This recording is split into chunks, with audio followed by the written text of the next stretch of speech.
Welcome, my friends. So glad to have you with us. And I just am aware that you're tuning in from many continents, and it feels so beautiful to be able to gather in this way and feel us come together from all our spots where we are, many more in lockdown than we might have been even last week. So it makes it extra special.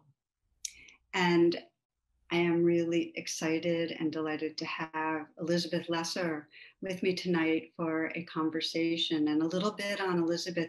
Elizabeth's the co-founder of the Omega Institute, and many of you have been there. I have been there and taught there for decades now. It's an amazing place, and it has kind of opened up to the world so many kind of pioneering programs. Elizabeth has initiated some of the most amazing conferences in the world.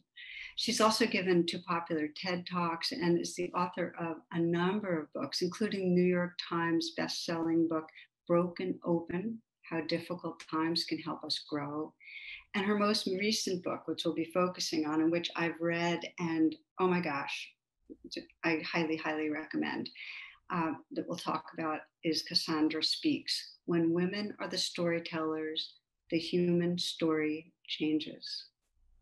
So in brief, this beautiful, powerful book reveals how humanity has outgrown its original tales and hero myths.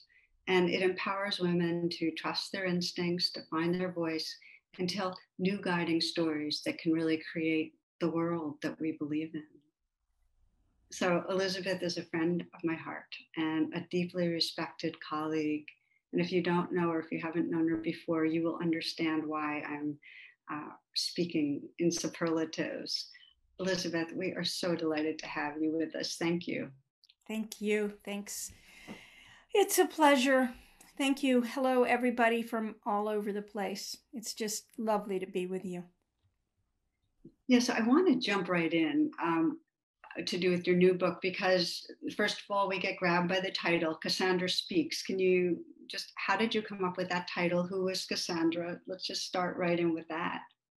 Well, I've always loved mythology and religious texts. I just love reading, whether it's the Bible or the Quran or the Buddhist texts or the Hindu texts. I've just always because humans learn through stories. That's how we learn. And so I've been fascinated with stories.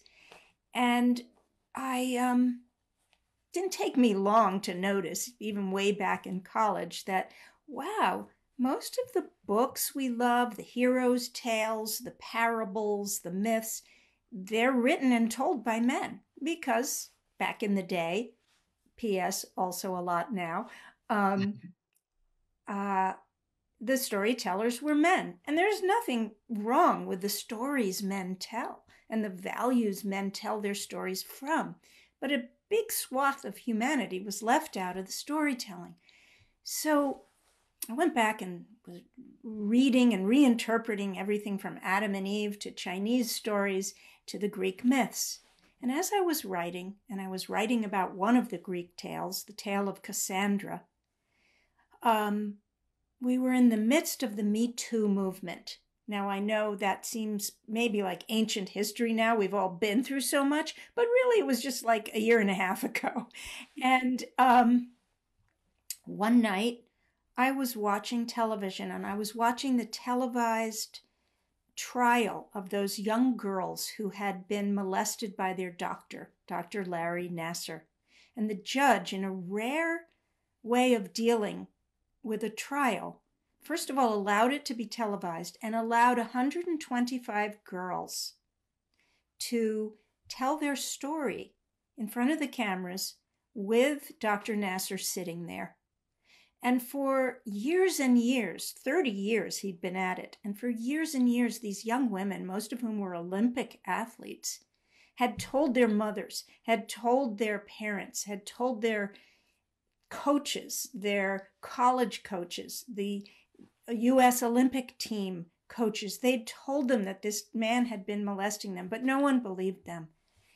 And I was reading the story of Cassandra at the time. Cassandra was a princess.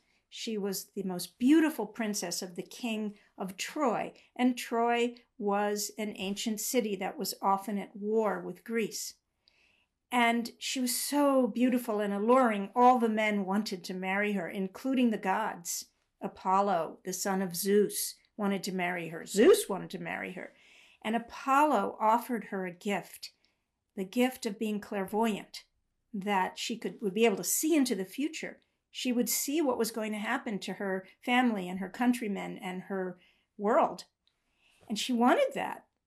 She was a very spiritual person. And she wanted to be able to see and to understand. So she accepted the gift, but he had neglected to say that she would have to have sex with him right away after she got the gift. But she didn't want to. And he was furious. So as the story goes, he spat in her mouth and put a curse on her. Cassandra, you will be clairvoyant, but no one will believe you. And for years, she saw what was coming. She saw the war. She saw the Trojan horse. She saw her brothers all dead. She saw her city in ruins. And she would say it, but no one would believe her. So as I was watching these young women, I thought, they are our Cassandras. They are telling their truth, their experience, but this time they're being believed. And I thought, that's what I want this book to be about. Changing the way the old story ends, so it doesn't end with women not being heard, women not being believed, so that we, and men too, who know their inner feminine, so that finally we respect that part of ourselves so deeply. It's really this part that I was leading in the meditation, and we give it so much clout and musculature that our stories begin to matter and actually change what it means to be human. That is powerful. And I was following those same trials, and the enormity of that there was kind of a field of healing that was created by that judge that when people are listened to. And the same thing happened post-apartheid, when Right. Truth and Reconciliation, that one man said, he was blinded, and he said, if I couldn't, tell my story, I would still be blind. And so many people that were able to tell their story that were heard actually found healing in that. So I love that that's the centerpiece. It's wow. So you write that, like, for most of human history, the storytellers, as you said, were men, and that this kind of shapes everything. And if women had been listened to and believed and respected, then the stories that actually have stayed with us, that are actually shaping today, shaping our politics, our economy, everything, would be really different. So can you tell us more about what this world would be like if women were the storytellers and believed and respected? Well, I made sure to say over and over in the book that if women were the storytellers too, not just the only storytellers. I mean, imagine if all our stories had been written only by women, and men's instincts and proclivities and desires and hopes and ways of being had been like diminished, and they'd been punished for wanting to get what they want. That wouldn't be a good world either. But the best way I have found to talk about how might it be different is when I was writing the book, I wasn't just reading ancient stories. I was also looking into the stories of today, like science. That's a story of today. What we believe often comes from what we've been told about science and our bodies. And I was looking into this, what we all come to think of what human beings do under stress. We either fight or flight. How that has been, that's what we all believe. Under stress and duress, there's an instinct within the human being. Fight, we either go out and fight what's attacking us, or we flee. We either flee physically, or we step away, we close down, we shut down. And I noticed this one wonderful female researcher, Shelley Taylor at UCLA, LA, in 2007, looked into all the studies done on fight and flight. And they were mostly done in the 30s and 40s, but it became our story. They were all done on men. All the people who came into the lab were men, because in those days, they didn't bring women into the labs, even for health studies. And she decided, well, I'm going to measure the blood level and the hormone level of women under stress, because that's how they came up with the fight or flight. What happens to men's hormones and chemicals in their blood? And they found out that the rise in testosterone and other chemicals made them want to fight or flee. And she found, Dr. Taylor and her team found, that under stress, the same studies she did on women, different chemicals and hormones were flushed into their bodies that made them want to tend or befriend. That's what she came up with, that in many women, the instinct is not to fight or flee, it's to tend and befriend. And what that means is, I need to take care of the most vulnerable in the community. I need to tend. A war is coming. A flood is coming. My instinct isn't to go out and fight. It's to tend. And also to befriend, to create circles of belonging so as perhaps to avoid the need to fight. Now, this isn't all women good, tend, befriend, all men bad, fight, flight, at all, because we all have mixtures of this in our bodies and our beings. But this instinct to want to care is deeply ingrained in women from both our nurture and our nature. And if women had also been the storytellers, all of humanity would deeply respect this instinct to care, this instinct to tend. It wouldn't just be seen as something for the kindergarten class or that's really nice, but, real people, real first responders, fight or flee. No, both would be true. Sometimes we have to be aggressive and strong. Sometimes we should be caring and open and giving. And both need musculature, and both are valid. And the hero journey, I feel, all the stories of Homer and Odysseus and Moby Dick and all the great tales where it's just fighting and fleeing, would be balanced by tales of heroes who care and tend and love and nurture, and we'd be a more balanced species. I love it. What you're saying reminds, when you talk about science and what science tells us, that beautiful quote that we're not only survival of the fittest, we're survival of the nurtured. And how Einstein talks about this too, that the evolution is going towards increasing collaboration. And you can see that. And that actually, when we're in our survival limbic brain, it's fight, flight, freeze. But when our whole brain is activated, when it's integrated, it's what you're describing. We have this choice and capacity to tend and befriend. So that's beautiful. There was a quote, you probably know it, Elizabeth, something about the universe. It's made of stories, not atoms. Anyway, I don't know it, and I love quotes. I'm like a quote slut. I want them. Give them to me. But I love that, because what you're describing, and I think science is really one of the incredible metaphors for everything that's happening, is that what is it telling us? And it is telling us about an evolving that moves towards tend and befriend. So let me ask, because I love the way you pull apart stories. So and that's what I love so much in reading. Let's go right to Adam and Eve, the origin story, because it's so cool. Just if you tell it through her version of what happened, picking the apple, leaving the garden, what would we have learned from that one? Well, you know how there's so many heroes in the Bible. There's, Moses and Job and the great Old Testament leaders and Jesus.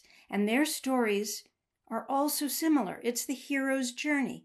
They make mistakes. They must learn from them. And most of them must leave home and be exiled, go into the desert for 40 days, be on the cross, and rise from the problems of being human. That is the hero's journey. We get tested, and we grow, and we change, and we rise.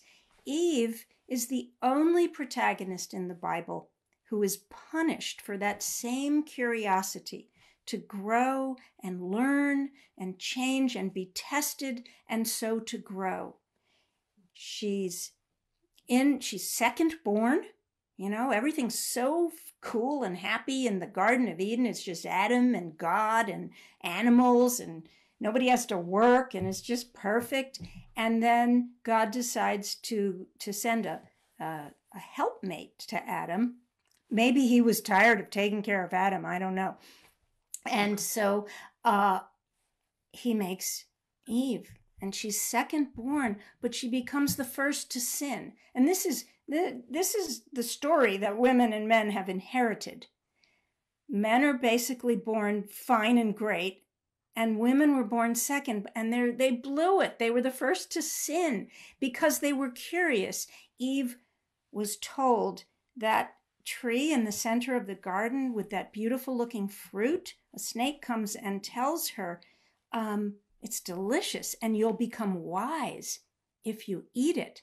And she said, but God told us not to eat it or we'd die. And the snake, who in biblical days was the purveyor of wisdom, snakes were worshipped. The snake said, well, you won't die. The old you will die and you will become wise. You will become as wise as God.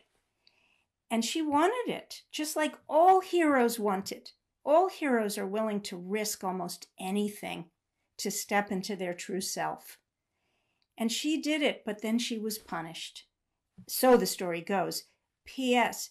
All the stories were written by human beings. They did not fall from the sky. And unless you're a biblical literalist, which I'm not, these are stories that people told in order to explain why there's suffering in the world. And it was all laid on Eve. It was her fault. And then so much in the Bible talks about it being women's fault. As in Greek mythology, Pandora is the same story. She was the first woman. She was told not to open the box. She opened the box. All the bad things happened.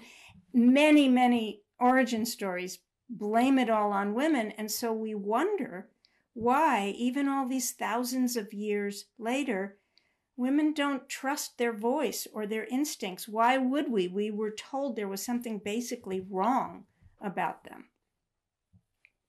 Wow, I'm just thinking about blame. I don't know if you want to say a little more about blame, because it's so interesting, the need to blame when you're kind of insecure in your existential way. It's like something's wrong. Okay, something's wrong with you. Yeah. Blame. I think we are living in a morality tale about blame right now. Yeah. And how blame is a inaccurate, useless, and destructive way to channel one's emotional life. We want to blame. It's almost as if, you hit your elbow and it hurts and you want to lash out at somebody. That's a very animalistic instinct to want someone else to take responsibility for our pain. And it's just very natural. And it shows up in all the stories. Wow, life is hard. Who can we blame for that? Instead of, as the Buddha said, there is suffering. That is the first truth, that there is suffering. It's nobody's fault. It's just the realm we have found ourselves in. So instead of looking for someone to pin it on, what can I do myself to alleviate suffering for me and for others? That's an instinct that's not female or male. It's the spiritual practitioner's work to move beyond blame. Beautiful. We need that. So I want to take you to another one of the amazing stories that you unpack, and that's the spell of Galatia. And I'm not sure if I'm saying it right. Is it Galatia? Galatea, yeah. Galatea. Yeah, that was another good one. So yeah. Okay. Well, that was the story of Pygmalion and Galatea. Pygmalion was a sculptor in Cyprus, and Cyprus was part of the whole Greek Empire. And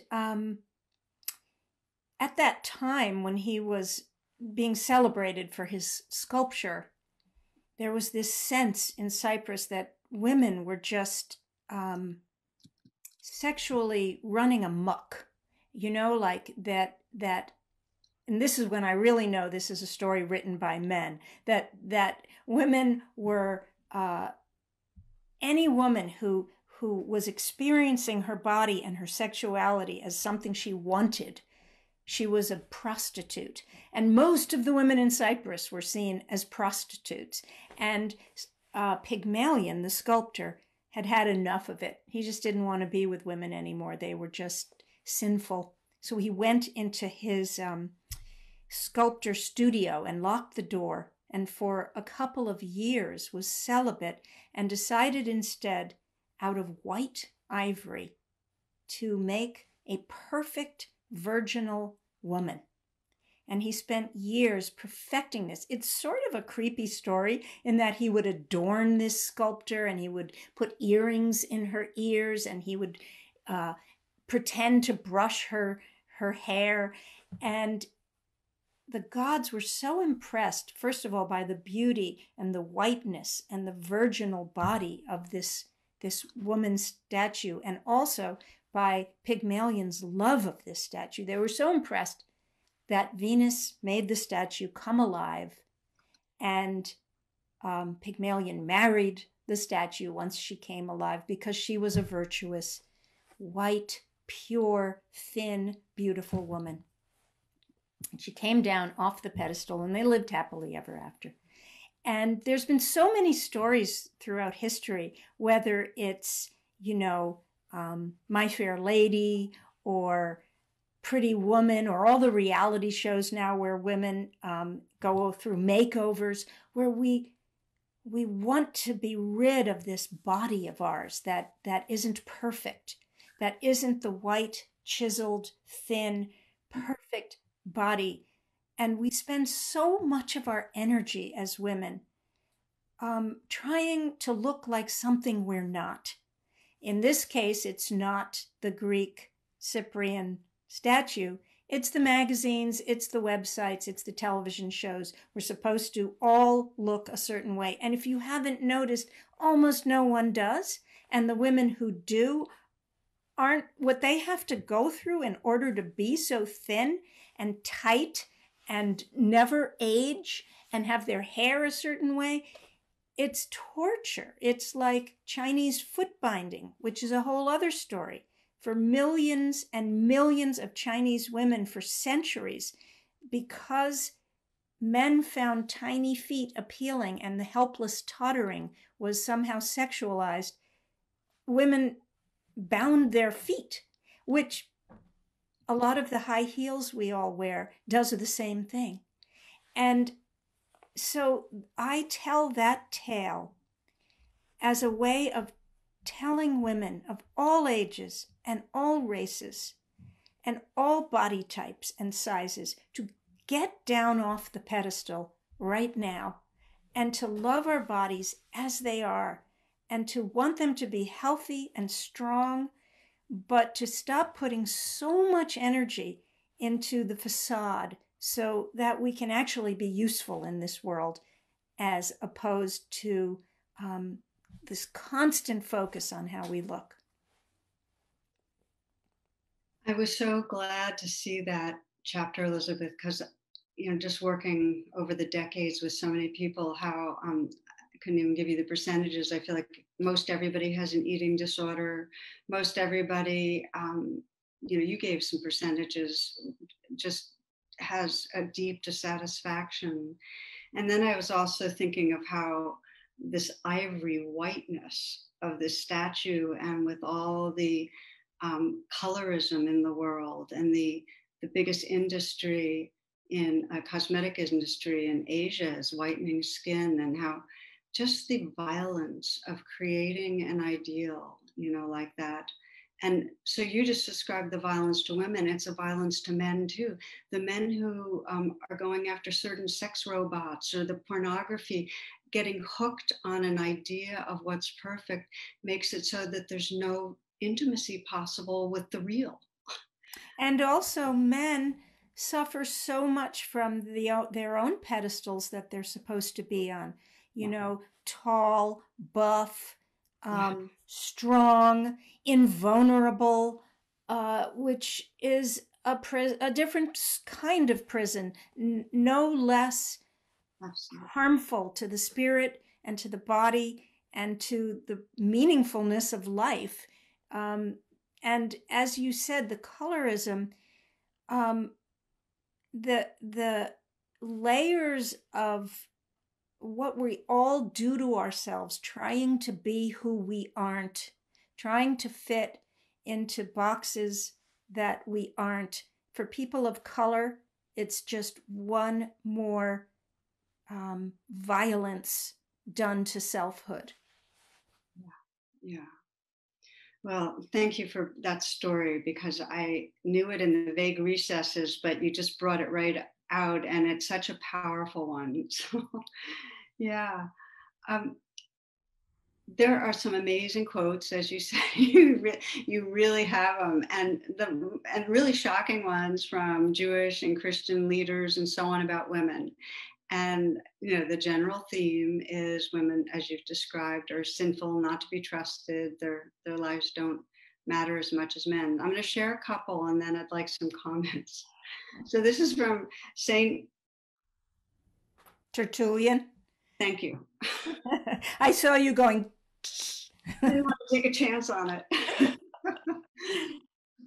So he says, do you not know that you are Eve? God's sentence hangs still over all your sex, and his punishment weighs down upon you. You are the devil's getaway. You are she who first violated the forbidden tree and broke the law of God. Because of the death you merited, even the Son of God had to die. So blaming us for that. And then this is Martin Luther. If women become tired or even die, that doesn't matter. Let them die in childbirth. That's why they are there. So do you think people are thinking that way now? How does it carry forth in time? And that's just one of the many quotes, and I didn't have to look too hard from them. And when I first found them, they shocked me as well. Like the first prayer that Orthodox Jewish men say in the morning is, "Thank you, God, for not making me a woman." Do women and men in our culture still believe that because of women, even the Son of God had to die, or let women die in childbirth? There's a range of what people still believe. Go to some cultures, and women are stoned to death if they are raped. Go to some cultures, and women still aren't supposed to enjoy sex, because if so, there's something sinful and evil about them, or they have their clitoris removed. In our culture, down the street, it's almost as bad as that, and up the street, it's much more liberated. So there's two things I would say to it. Yes, on some level, women still do hold that in our bodies, that somehow we are responsible for suffering, so we should keep our voice low, we should be nice all the time. A powerful woman is not a good thing. Even those of us who are powerful and have had powerful positions in the world, we still often, "Oh, I spoke too much in that meeting, I'll be more quiet in the next one." We're swallowing our voice all the time. And I think it's because those old stories still cling to us. And some women and men live by them more literally still all over the world. So until all of us are free from it, none of us are free from it. And when I hear people say, that's not what's going on anymore. No, it is still going on. And what we have seen over the past few years, the backlash against the rising feminine, is a lot of strong men coming into power again, because old ways don't die easily. And we have to stay vigilant, and we have to be both this and this, because if women and sensitive people of all stripes just start doing this and just start doing power the way it's always been done, as a domination, angry way, what's the point? So I'm so interested in women and all sensitive people becoming both this and this, becoming people, leaders who can do power differently. So can you, I was going to ask you more to talk about power, because I think that's a word that freaks people out, and it's just hugely confusing for many. And you had conferences on women in power, and so, and you say basically that the point isn't just getting power, it's really doing it in a radically different, transformational way. So can you speak to that a bit? Well, I love the word power, and I was surprised when I did the first Women in Power conference, how many women just didn't like the word. And by like the third or fourth one, there was this moment when all the female Nobel Peace Prize winners were on the Omega stage. It was that year I called the conference Women, Power, and Peace. You might think, how'd you fit that many women on the stage? Well, in all the years of the Nobel Peace Prize, at that point, there were only 5 women who, out of 100 and something, who had received it. So they were on the stage, and at one point, one of the Nobel Peace Prize winners, an American, she was being interviewed and by Pat Mitchell, and Pat asked her, Jody, she asked her something about how did you find your power? And Jody, who had walked across fields filled with landmines because she won the Nobel Peace Prize for helping landmines be banned as weapons of war. She had walked across fields with people watching her as a way of saying, I might get blown up now. You see how long landmines can stay? And she was so brave and so powerful. But when Pat asked her, how did you become so powerful? She said, I don't like the word power. I'm not powerful. And they got into this whole semantical conversation of power is just shining who you are in the world. It's knowing who you are in here and being fearless and self-loving enough to shine. And if you shine, it doesn't mean you're going to get in the light of someone else. There's enough light to go around. We all can shine and be powerful. But Jody would have none of it. She was like, I'm not powerful. I don't like the word. So over the years, I've been very made aware that the word power is very unappealing to many, many people. And I think it's because it's been so corrupted. And the second part of the book is called Power Stories, after the first part, Origin Stories. And I went back into these manuals of power that I had never read. Machiavelli, The Prince, and Sun Tzu, The Art of War. And I felt so naive. Power as an abusive and power over and a dominating strategy that's violent has been taught by these books and in corporate America for years, that's what power means. And I would love us to change what power means. I would love power to mean the ability to make beautiful change in the world because you're so at home in your own skin and you're so beloved to yourself that you love the world and you want to do excellent, creative, masterful things in the world. And we all can do it. And you don't have to be a celebrity to do it. You can do it in your home, with your kids, on the school board, in your town, anywhere, in your business. to be powerful is to share power, to model a new kind of power, and to bring people in. As I listen to you and I think for myself, well, what does it mean? It doesn't feel personal or individual.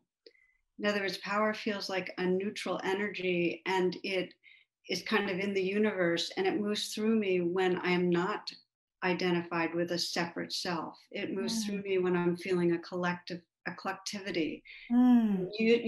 The way you just said is power comes from love. And so I think we're saying the same thing, but a lot of times we are trying to get strong women, feel your power, and it still has an egoic quality. And so it feels like if the getting strong comes from knowing your belonging, that you're at home in your own skin because you're intricately connected with the entire universe, then you can have that soft front and that strong back because you feel like you're part of the universe. Mm. And that's where empowerment seems to come from to me. It's a collective kind of an experience.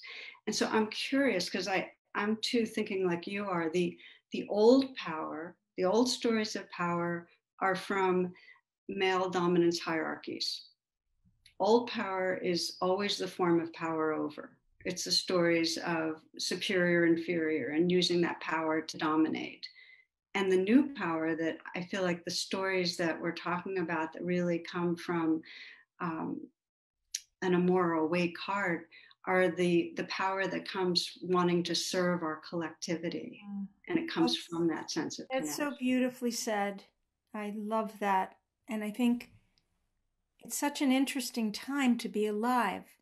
Um, it's painful to watch and be subjected to what's been going on with leadership in our country and in other countries, but it's also so instructive.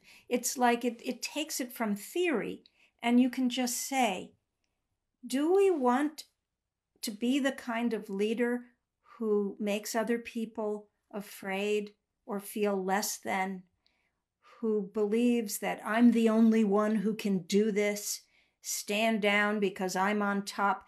Do we want that in our families, in our businesses? Is that the way we're going to make sure we deal with things like climate change and racial injustice and financial inequity?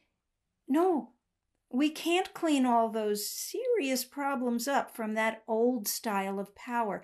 It it has to come from strong people who are open to the other. And I think each one of us has such an opportunity right now to take it out of nice, fancy words and to really do it in our life. Just look around your neighborhood for people who have a sign on their lawn that was supporting a president you weren't. There's your work. Can we find each other in this divided time and be who we are and value who we are, but at the same time, value who the other is and know that they too are living a valid life. Their pain and their choices are coming from something deep inside them, and that each of us can be an ambassador of that kind of non-egoic way of being with the other. It's not easy. It sometimes can't be done, but I would submit that it can be done a lot more than we think it can. And, those of us in the spiritual world, we throw around words like oneness, we're all one. Yeah, let's practice that. Let's figure out how to actually be one with the people that we've been otherizing and make that as much part of your spiritual practice as meditation. That's not easy. It's what I'm trying to do because I think it's what the gods would like us to do. Well, Elizabeth, you have a beautiful piece in there about inviting someone to lunch. And to me, what you're describing really is the hope that, we have to go towards more collaboration and bridge building. That's the only direction. It's not like the half of the population that disagrees with us is going to vanish. We have to find a way to hold hands and respect each other and begin to talk. So we start where it's more viable or not quite as hard, and we can build from there. But would you mind sharing what you've been doing with this, inviting someone to lunch?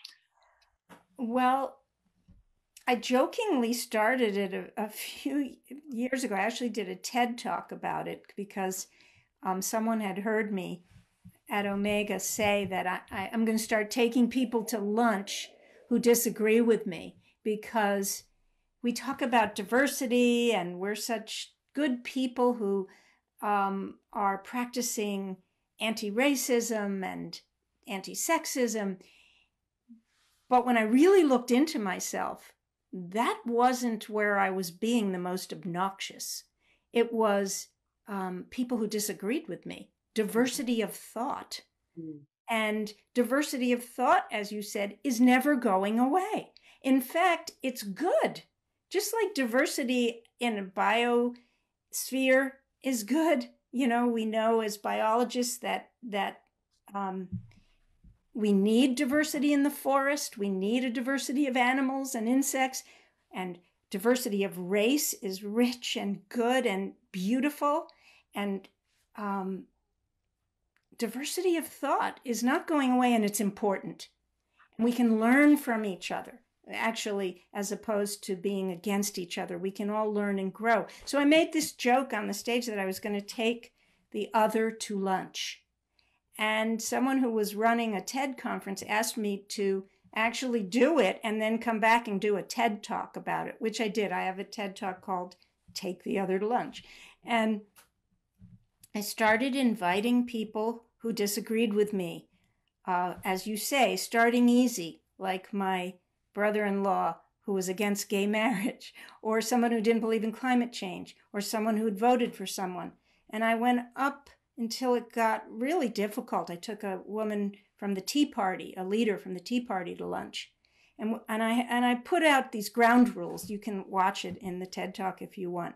How to have lunch with your other in a way that encourages not changing each other, but humanizing each other and learning from each other. Why do you feel that way? What's your pain? What's your experience? What do you hope would come out of your choices and your beliefs? And just being with each other as humans. Part of what I love so much about that is I feel like our biggest suffering is we forget our belonging to each other.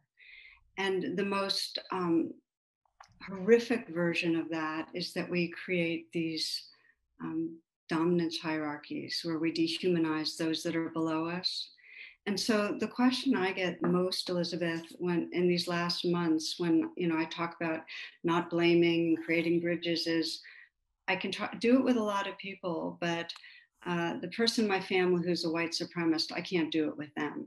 I cannot have that conversation. Somebody recently, they were talking about the vaccine with somebody else, and that person muttered something like, "I hope they don't just go give it all to the blacks."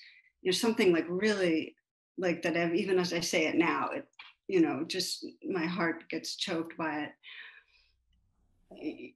Your book focuses on the caste system that's around this whole globe of males dominating females. And over the last few centuries here in this country, the caste system that's been the most violent has been the racial caste system. And part of what I really, that I'm working with myself is it's so clear that the story that we want to create is one that absolutely undoes all caste systems and sees us all together. That, and Black Lives Matters is such a beautiful model in the sense that it just says it. It says these lives matter. But there's been so much tension between the feminists and the blacks in turn POC movements through the centuries, actually, not just recently. And so I'm just wondering, because I ahead of time told you this is something I would love to be able to bounce around with you a bit.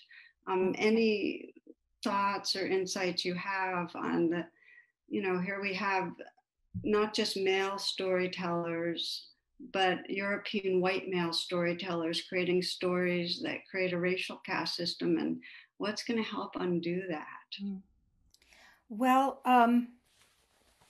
our country is founded on the story of white supremacy. It's a story. It's a made-up story.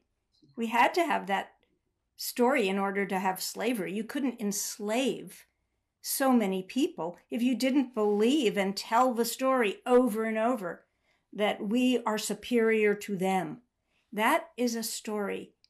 And just like the stories that I tell in the book about men and women, if you don't look at the stories and if you don't unpack them and admit in this country, that is a founding origin story of our country.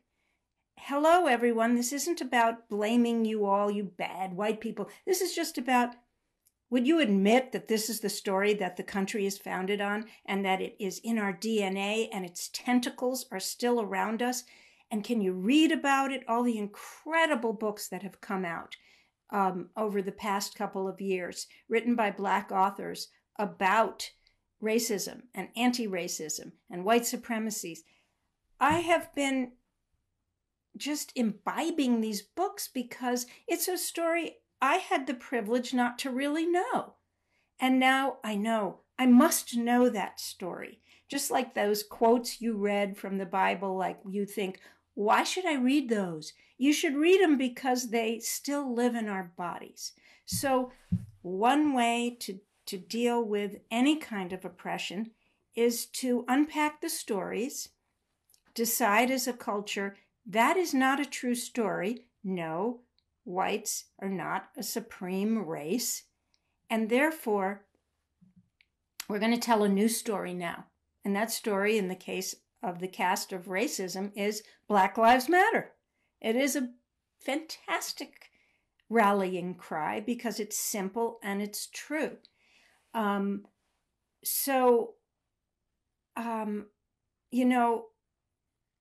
How do we change it, I think was your question. Well, a dear friend of mine, and I imagine she's a friend of yours, Angel Kyoto Williams, she's a Zen priest, and she said something that I read the other day that really stunned me. She said, we must be strong, but we have to be patient because, she said, I think of my ancestors, and they lived with hope and strength for all those years, keeping their eye on the future prize, knowing it wouldn't change in their lifetime, but they never stopped working toward it. I wrote it down because I wanted to read it to you. She said, our anxiety comes from the desire to have things be different. My ancestors had to prepare themselves over and over again for moving toward a freedom that was nowhere in sight. If I get bound by time, I think it should all happen in my time. Well, it didn't happen in my ancestors' time. It may not happen in my time, but the possibility is always unfolding. And I live in that possibility. I know that it may not come in my time, but I know it will come. And I know it can come, and I know it should come, and I want to be part of its coming. I want to be part of the becoming of the new story.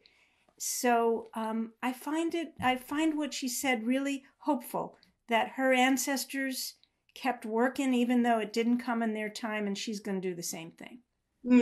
The last conversation I had with someone was Resma Menachem, who wrote My Grandmother's Hands. Wonderful African-American trauma specialist and anti-racist writer and so on. And he says 9 generations. And there's something about opening ourselves up so that it's, kind of letting go of the sense of has to be a certain way, and yet being absolutely passionately dedicated moment to moment. And just to circle back and say, it has to come, the work has to come out of love, that it's I know so many white people right now that are starting to get it and contracting in guilt. It has to come because we're grieving the horror of what has happened to all of us inside a racial caste system, and then we just are passionately caring and trying to repair, knowing it's going to take the time it takes. Yeah, another friend of mine, another African American friend, Morgan Dixon. I don't know if you know her organization, Girl Trek. It's a health organization for Black women. And she said, "I am part worshiper and part warrior." Mm. And the worshiper part of her, the part that like she's so hopeful, she's so warm-hearted. She it would not be into me having guilt and walking around all guilty. She's a worshiper of life and of love, but she's a warrior and she doesn't take any shit. And I think that's what we all get to do now. We all get to do no harm and take no shit and work with that balance as best as we can. It's not easy, but it's fun. It's actually fun. Well, it seems like we've come around to this gift of a message of that you offered through the meditation on. And I just want to kind of check in and see if there's anything else you felt like you wanted to uh, share or talk about. One thing I just wanted to say about you, and I said this to you the other day, I have the pleasure of being close to a beautiful Catholic nun, Sister Joan Chittister. She's sort of my go-to wise woman and has been for years. And one day I said to her when I was getting off the phone, like, "You're such a kick-ass nun." And she said, "No, no, no, no, no, don't say kick-ass. That's not who I am. And that's not who you are. You are leaven," she said to me. I had to go afterwards and look the word up. Leaven, the rising element yeast that you put in bread. Leaven, it raises things up. Like, don't watch your words carefully. Don't say that. Say to your friends that you love, "You are leaven. You raise up the world. You raise me up." So I just want to say that to you before we end. Tara Brach, you are leaven. You raise up so many people, and I just deeply appreciate you. Thank you, dear. Well, it's really mutual. And if it's okay if I weave one more word in that you brought to me in your book, it's the word gallant. And you brought it in through Toni Morrison. And I find you have a courage that cuts through in a way, the courageous heart's the heart that it can be afraid, but it continues anyway. So it's really a vow of honoring. And I also want to say on behalf of all those listening, and I've got my book here. This book really had a really big impact on me, and so please get it, give it as a gift. It's the holidays are approaching. Give it as a gift. It's really a powerful, good medicine. So thank you, Elizabeth. Thank you, and thank you, everyone, and let's all just hang in there through these times. Just like Reverend Angel said, it's always unfolding. Blessings.